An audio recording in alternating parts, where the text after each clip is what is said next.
Top অর্ডারে ব্যর্থতায় অন্তত 10 রান কম হয়েছে বাংলাদেশের ইনিংসে, বলেন ম্যাচ সেরা তাওহিদ হৃদয়।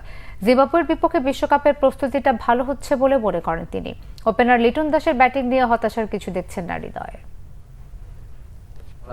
হারাইছি দেখে আমাদের রানটা মনে হয় 5-10 রান শর্ট হয়েছে। আপনি যদি দেখেন এখানে 3টা ম্যাচ হয়েছে, 3টা ম্যাচের একটাতেও পাওয়ার প্লেতে খুব একটা বেশি রান হয়নি, কারণ কেউ তো ইচ্ছা করে উইকেট দিয়ে আসে না।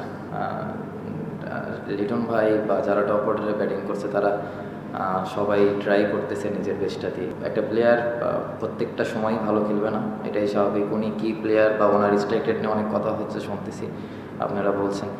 যদি চেক করে দেখেন ওনার স্ট্রাইক রেট এখনও বাংলাদেশের কয়েকজনের ভিতরে আছে মনে হয় 2-3 জনের ভিতরে। আমার কাছে তো সঠিকভাবেই হচ্ছে মনে হয়, কারণ বিশ্বকাপের আগে তো আর কোথাও কোনো ম্যাচ নাই। যেহেতু বিশ্বকাপের আগে আমাদের এইটাই ম্যাচ, এখানেই আমাদের যতটুকু পারবো আমাদের ব্যাটসম্যানরা বলাররা সবাই সবার যে প্ল্যান আছে প্ল্যান অনুযায়ী এক্সিকিউশনে ট্রাই করতেছে। এবং আমার কাছে যেটা মনে হয় যে খেলাটা এত ইজি খেলাও হচ্ছে না।